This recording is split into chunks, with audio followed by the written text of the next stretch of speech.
Hi, writers and readers. How is everyone doing out there?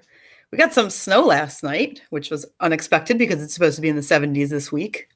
So, what is that? I might look a little overblown because I sit in front of a window and the snow is that bright that it's actually maybe overblowing me. But anyway, I hope you guys are doing great. Hello to Anita, Joe, Amber, and Travis. Thank you guys for coming. It's great to see you all here. So I want to just quickly say I discovered something everyone else knew about recently. So I'm now on this app called Mirakee, Mirakee.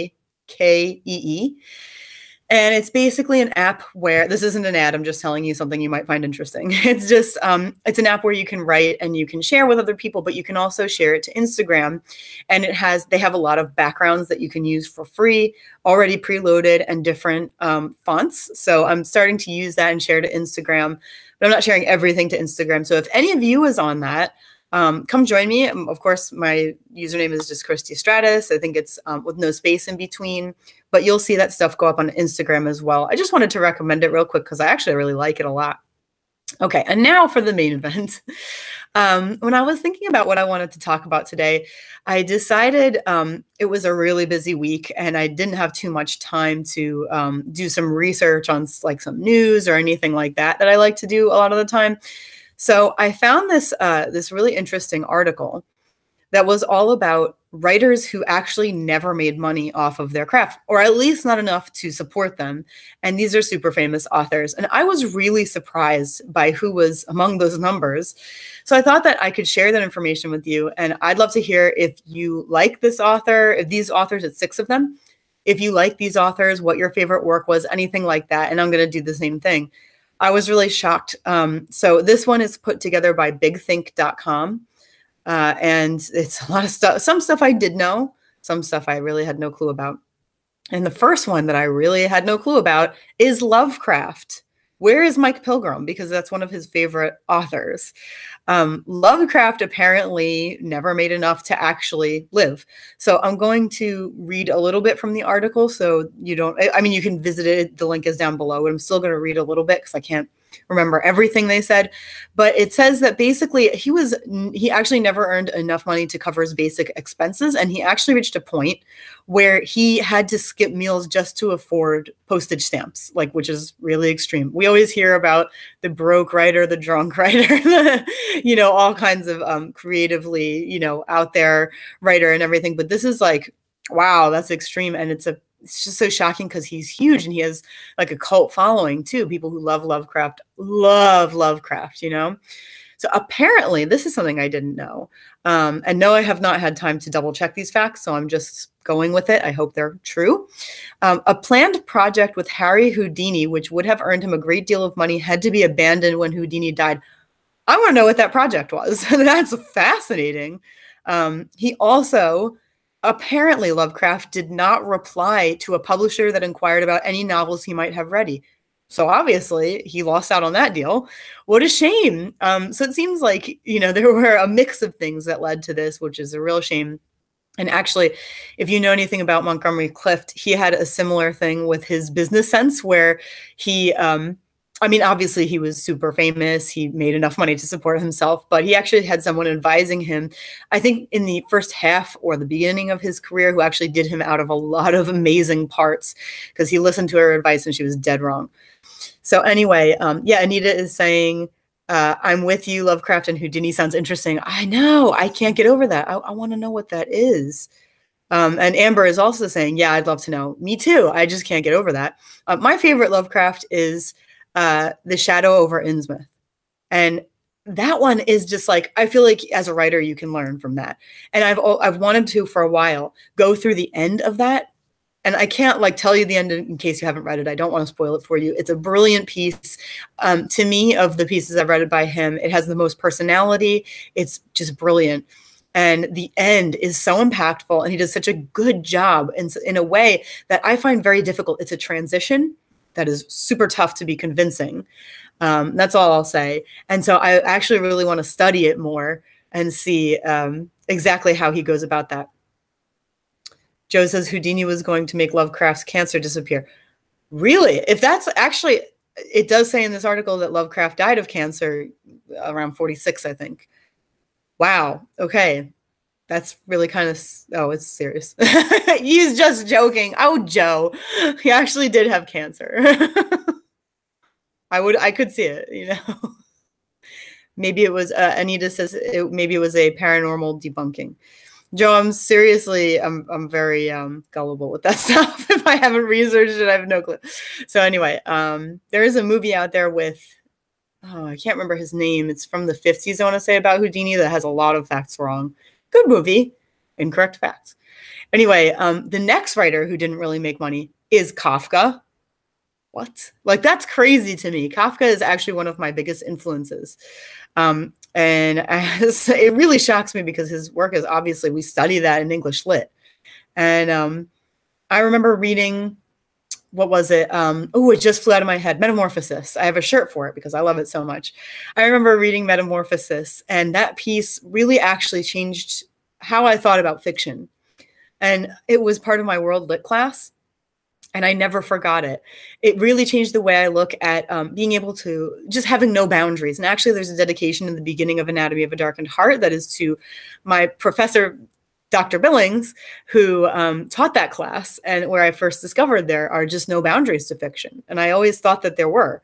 So it made a huge difference for me. And if you've ever read any of my symbolic experimentalism, you know what I mean. And if you haven't, then go check it out on my website. Look for Oxygen Defined, which you can read in a literary journal where it was published.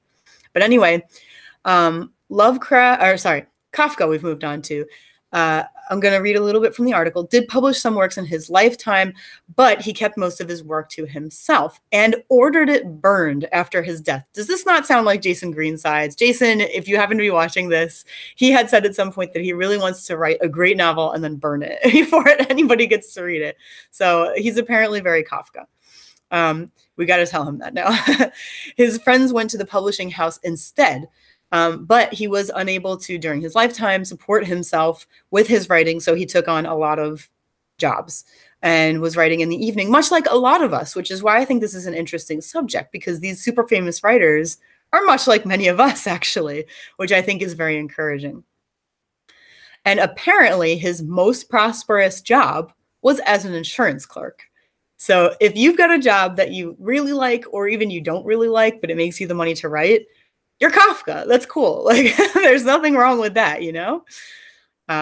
So that's a surprising one. Man, that shocked me. The next one did not shock me so much. This is Emily Dickinson. I have one of her collections of poetry. It is absolutely beautiful. And I remember writing, I hope I held that up okay. I wasn't looking. Sorry. If you didn't see it. Oh, there we go. I want to get rid of some of the shine. Yeah, so, I mean, her poetry is absolutely gorgeous. This is another thing you always study in English Lit, which is one of the reasons this is fascinating, because we study these people as the greats, and yet they didn't make livings off of what they wrote. Now, this I do believe because she was a recluse, and I think we all, or most of us, would know that. And so it's not too surprising that she didn't really make money, but or enough money. So this says she wrote nearly 1,800 poems, which actually I didn't realize it was quite that many. 1,800 poems, of which less than a dozen were published during her lifetime, and often heavily edited. Okay, that stuff I don't think I knew. I knew that a few were published, but not that many.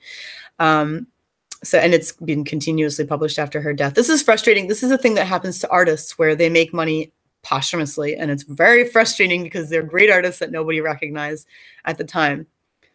Her style is very, very different. And in this, they're saying that she wanted to gain feedback on her experimental style, which is interesting because I never really thought of her style as experimental. Different, yes, but it must have been at the time experimental, very, very different. As you guys probably know, just in case you don't though, a lot of her work had a lot of, I wish I had picked out an example beforehand, but a lot of her work had a ton of M dashes in it. And I'm just flipping through to see if I can find, and it was very different from a lot at the time. A lot of the time was not formatted with very short lines that I have seen anyway. I could be wrong, you know, of course, feel free to correct me, but a lot of it was short and a lot of it had short lines. And I just didn't see a ton of that at the time from my personal studies. But she did do a lot of dashes, which I'm actually not finding here right now, but that was always what I read in her work. And I remember writing in college, like analyzing one poem that I think had something to do with a fly. And the way she breaks apart these sentences, these stanzas, everything, the way she breaks them apart is part of probably their experimental nature, but you can analyze the meaning depending on where she breaks those things. And I just love it. And actually just today in Joe's Going D Now live with JD Estrada, JD was mentioning that with poetry, he really likes poetry that has a lot of meanings to it. And I am also a fan of that. I don't really like when you read poetry that's just sort of like, you know, there's one meaning, there's two meanings. Like, I want to be able to rip it apart. And he said he doesn't like, you know, to be overly analytical. I'm the opposite. I love being overly analytical. I will rip it to shreds being overly analytical. And I think that's a lot of fun myself. I do understand where people come from when they don't want to be that way. But for me, it's part of the fun. There's still a Houdini chat going on in the chat. Okay, so Joe is sharing some interesting things over here. We're back to Lovecraft, the Houdini thing. Just found this, everybody, he says, and he quotes, "A long-lost manuscript by H.P. Lovecraft, an investigation of superstition through the ages that the author was commissioned to write by Harry Houdini, has been found." Wow, and a collection of magic memorabilia. Oh my gosh. Oh, it's such a shame that didn't happen. Oh, wow. The cancer of superstition was previously known only in outline, and through its first chapter, Houdini had asked Lovecraft in 1926 to ghostwrite the treatise exploring superstition, but the magician's death later that year halted the project as his wife did not wish to pursue it. Oh, Joe, that's so fascinating. Oh, that's, I don't mean to say, I mean, it's not a pun. That's killer. That really upsets me. It's so upsetting. And Joe is also saying, I love the Big Think channel where you got this article. Yeah, Bill Nye the Science Guy answers a question every week about science. I'm always super fascinated. That's awesome. Yeah, I'm so glad you found that because I was wondering, like, what could it be? So now we know. Now we know what it is. Thank you, Joe. Fascinating. And back to Emily Dickinson. One of her most famous poems that they refer to at the end is "Because I Could Not Stop for Death," and that's a very, very good one. But the one I wrote about was totally different, and like I said, you can really interpret it a lot of ways. Anyway, I recommend you read her, but take your time reading her. She's not one of those ones you want to fly through the book or the poem. You really want to take your time and enjoy it. Okay, the next one, who didn't make enough money, was Proust. Shocker. Some of these I just can't get past. It's crazy. All right, let's see. He half-heartedly held other jobs. He once took a post at a library and had such an extended sick leave that he was presumed to have resigned. He lived with his parents and then on an inheritance left to him. While Proust did not make While Proust did make some money as a writer, his work was, I think they mean unfinished and not fully appreciated until after his death at age 51. What a shame. So he was sickly during most of his life. It sounds like he had a lot of sickness, which is, you know, oh man. Sounds like a lot of these people died very young at the time, because this is a long time ago. Maybe it wasn't as young as it would be today. But anyway, that's a shame. You can shame me if you want. I haven't read Proust yet. During college, I was supposed to, and the work was so long. See, I'm a slow reader, and right now I'm doing a little series on Instagram called Confessions of a Slow Reader. So one of my problems when I was majoring in English Lit was that I could not read fast enough to keep up. I'm a slow reader, and that means that I do get a lot out of what I read, but it also takes me literally a year to read like 400-page books unless it's an audiobook. So, it's a shame, but it does frustrate me. And so I didn't get to read his work during my time as an English Lit major because what we were reading was too long. I can't remember what it was called. Super, super famous, probably his most famous work. But I didn't get a chance to finish it because of that. And that actually happened. We were expected to read Jane Eyre in a week. I mean, it's just how it goes. You know, they're trying to fit everything they can into your studies and make sure you're well educated. But at the same time, I just can't make it through something like that fast, especially with the language. I got to take my time. So I had to do a lot of faking through some of these tests and then read it later, which is, it's a shame. But I did try my best with works that I could make it through. And I'm not a good speed reader. Anyway, World Lit was where my heart was at. I wanted to take a comparative literature master's, but you have to know multiple languages if you're going to get a good quality master's degree in that, apparently. And I am not very good with learning other languages, surprisingly, because I work for a language company, so that's kind of funny. Amber says, oh no, Jane Eyre needs to be savored. I know. And it was the study. And so I learned a lot from the classes and our discussion, but I would have to like read summaries and stuff because I simply couldn't make it through that fast. Joe says, Proust doesn't surprise me, actually. At the time of his life, France was going through a lot of upheaval, right? That's a great question. You're probably right, Joe. I'm just scrolling to see 20th century. It doesn't say specifically when his life was, but you are most likely right. The next one is Edgar Allan Poe. And I feel like some people know this and some people don't. I love Poe. He's my favorite. And I recently posted something on my Twitter that was, it was a GIF from, it was Tim Burton's Vincent, and it's Vincent Price reading it. I love Vincent Price.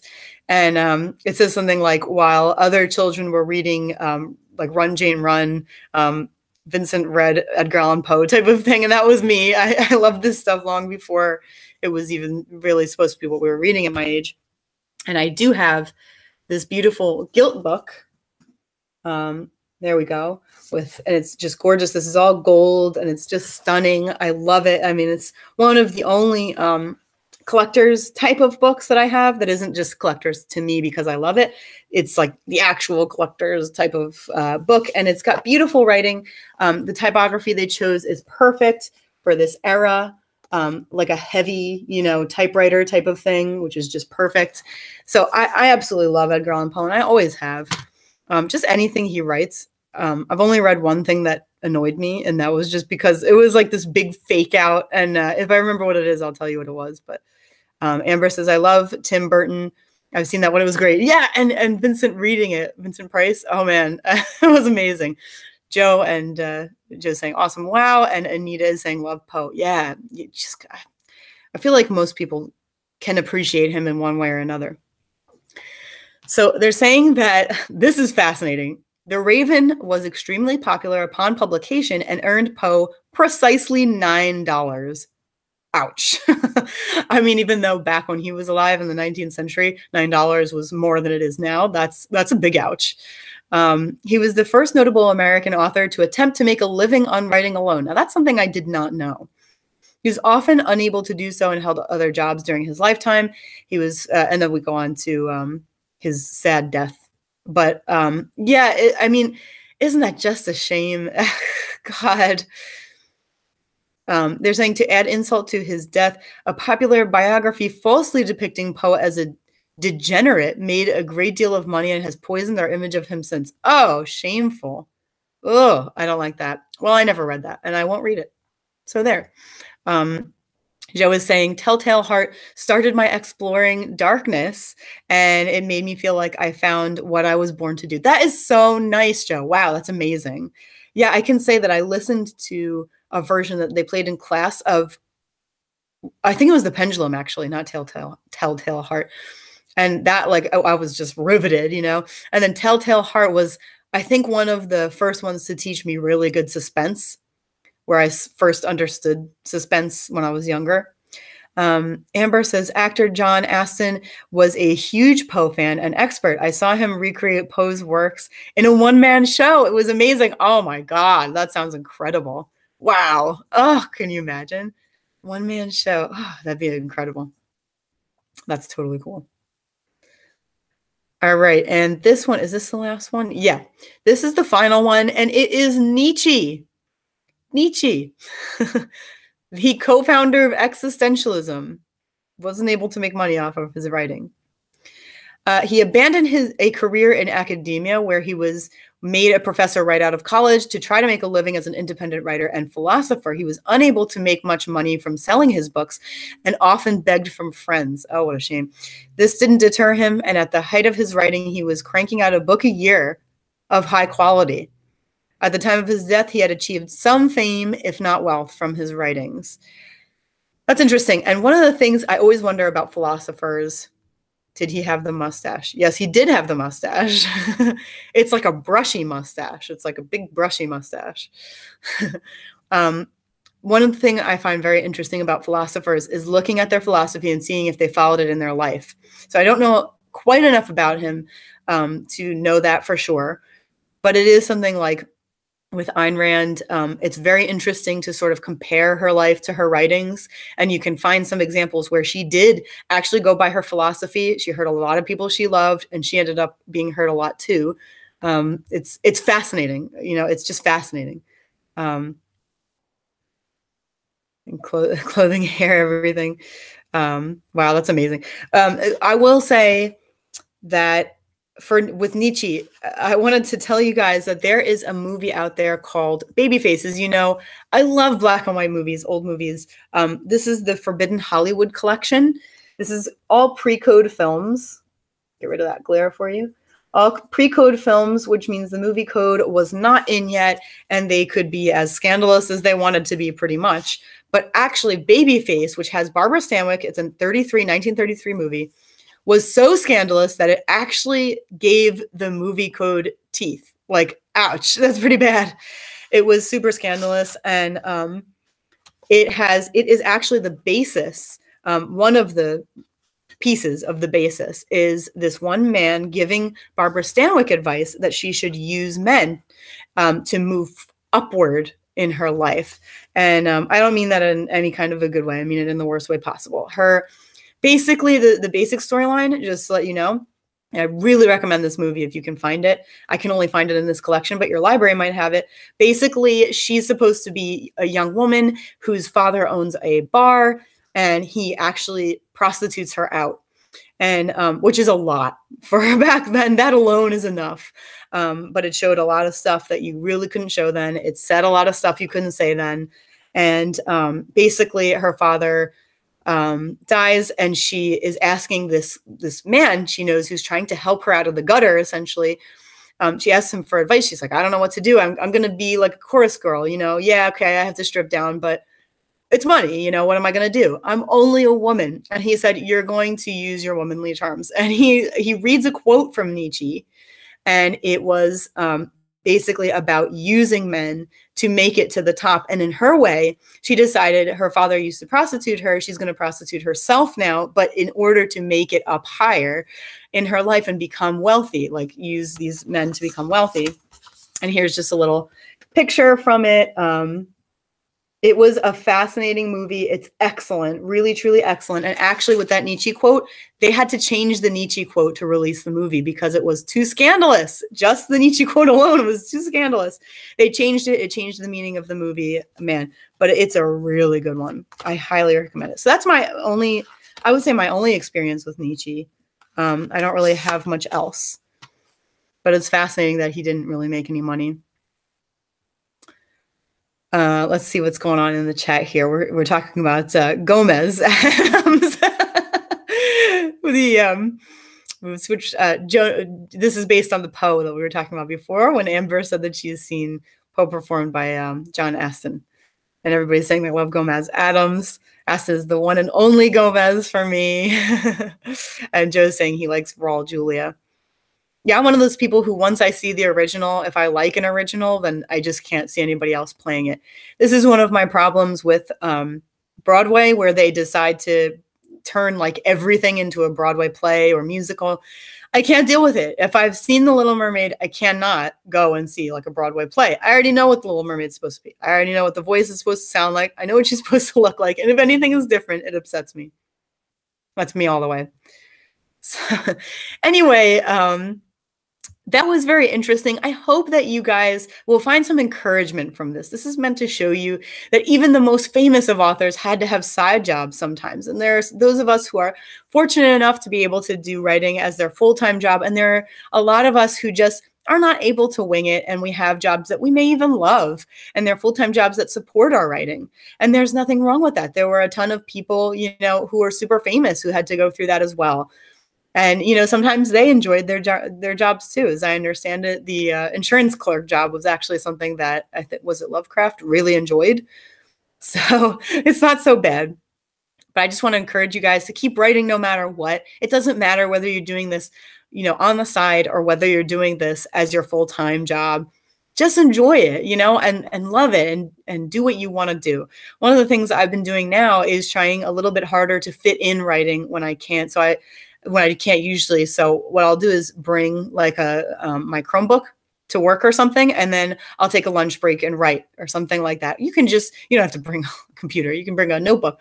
But sometimes I'll do that, and it makes me feel like I'm achieving my goals in writing. It makes me feel much more happy and satisfied accomplishing everything I want to, So that's something that I definitely encourage you guys to do. And if you're finding that it's really hard for you to fit in writing and it's really hard for you to publish, maybe consider, if you're interested in posting some things on Instagram, tides me over. I'll come up with haikus and post them there, and it sort of relieves my need to write and put stuff out there. You can do Wattpad. You can do anything that helps you, and makes you feel like you're achieving your goals and just makes you happy. So anyway, I hope that you guys enjoyed this video. I really loved hearing from you, and some of those facts were absolutely fascinating, especially the Houdini one. Wow. So next week, we're actually going to, I know we're going to talk about one thing. I don't know if there's going to be more, but we are definitely going to be talking about the difference when you publish a book, or a major publishing company publishes a book, and they decide to change the name between countries where it's published. So we're going to discuss that and maybe other things. I hope to see you there next week, Sunday, 2 p.m. Eastern time, as always. And thank you so much for spending time with me.